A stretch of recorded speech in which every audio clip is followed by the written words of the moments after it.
Lord Alan Velasco ang inappoint ni Sara noong 2020 bilang House Speaker na pinalitan si Cayetano sa utos ni Sara noong mayor pa siya. Yun ang umpisa ng maleta issue na binabato kay PBBM. Correct.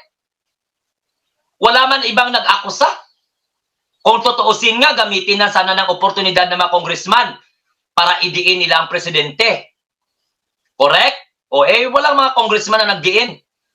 Salita lang ng mga Marines, mga Marites. Dapat, back up. Sino dapat yung nag-utos, yun ang maglabas. Ang tanong, sino nag-utos? Si Saldico?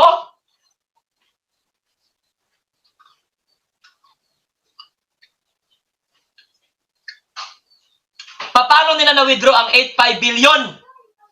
Kaya ang pondo ng gobyerno, subject for the reimbursement man. Subject for, request. Katangahan yung mga nagsabi, 805 billion? Ilalagay sa maleta? Anong ahensya ng gobyerno? Department of Public Works sa Naiwing nga. Hindi mo nga marilis sa district engineer ang budget.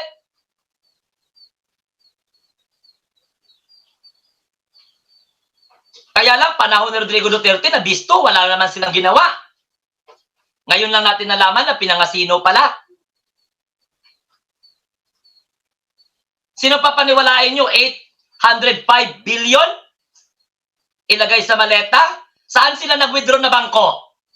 Hindi kaya maalarma ang bangko dyan? Paano sila nagkaroon ng cash na 805 billion kung hindi gin-withdraw sa bangko? Anong klaseng bangko ang winidruhan nila? Ilang taon kaya sila nag-withdraw ng withdraw nga wala nakakaalam? Kadiputa, pinangmartilyo ko ng mga sungad nyo karon. Sobra-sobra na tanan nga ka-uber na nga balita na.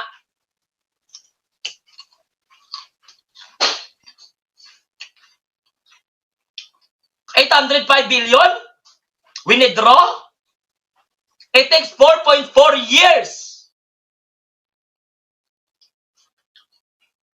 Gin-over the counter? Sino? Anong bangko?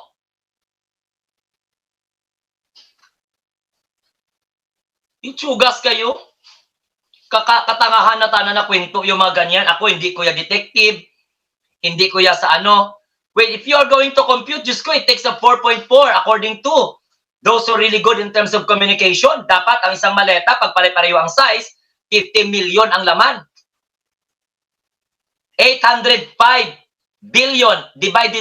Ilang maleta yon?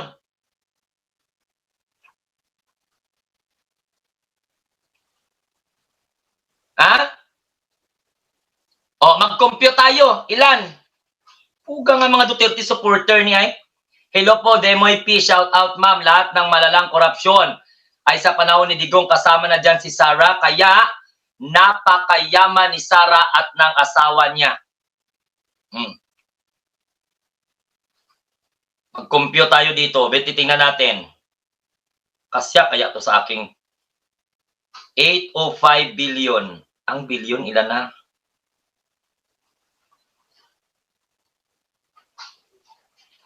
$805 billion, siyam na zero.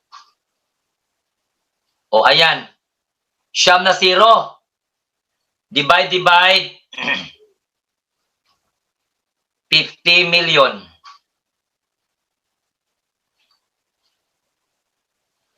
$16,000 kamaleta?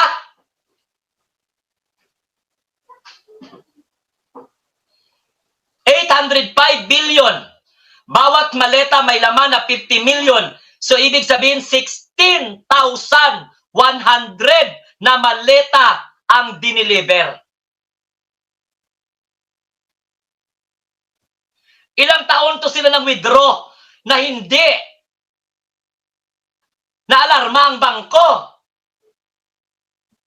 We're talking about the budget. Hindi ito cash.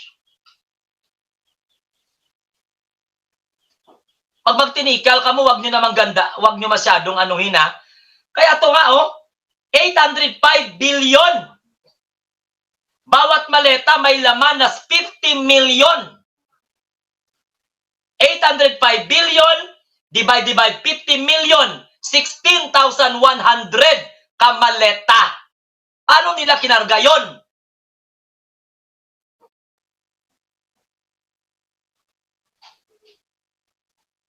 Ha?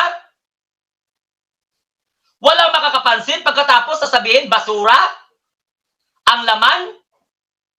Di puta basura na kamaleta? Para sana maging katotohanan, nilagay niyo sa mga sako na ginagamit sa pagtapon ng basura. Dapat tinapon nyo sa Payatas o sa Smoky Mountain. Nilagay nyo lang dapat yung pera sa plastic at nilagay sa dumi-dumi, bautae na mga sako. Tapos itapon lang yan doon. Tapos tandahan nyo ng kunin, pwede pa siguro. Maniwala pa yung mga tao. Di po hindi ka gani maka-withdraw ng pera mo sa bangko? Kung hindi pa kailangan ng authorization.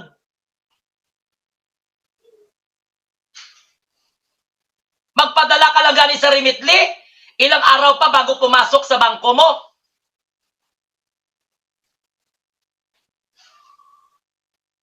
Ay, kagago na mga Duterte supporter ni ay. Naniwala kayo sa kwento? 805 billion? Tapos sasabihin ng mga Marines, 50,000 bawat maleta ang laman? Kahit ipagpalagay natin 100 million, ilagay sa isang maleta. 16,100 divided by 2. 8,150. Kamaleta. Pagpalagay natin laman 100 million. Gaano katotoo?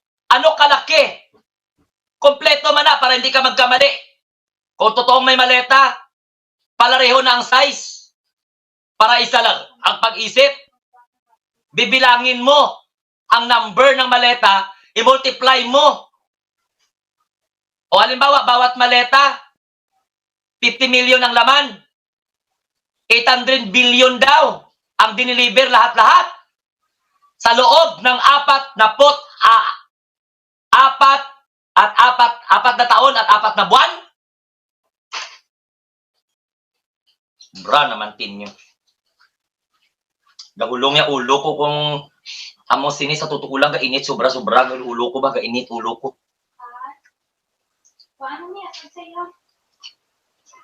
Hindi talaga maintindihan. Hindi talaga kinaya.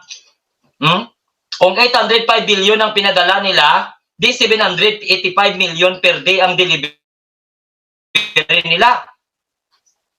Paano nila mabuhat yan?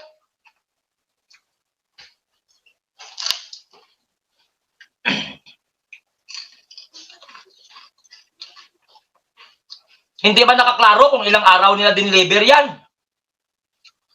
Kung panahon pa ni Rodrigo Duterte, imposible na hindi na-trace ng bangko yan. Anong pondo ng ahensya ng gobyerno? Department of Public Works and Highway? Magre-release ang Department of Budget and Management? Mag-download ang DBM ng pera sa DPWH? Ano yan, cash?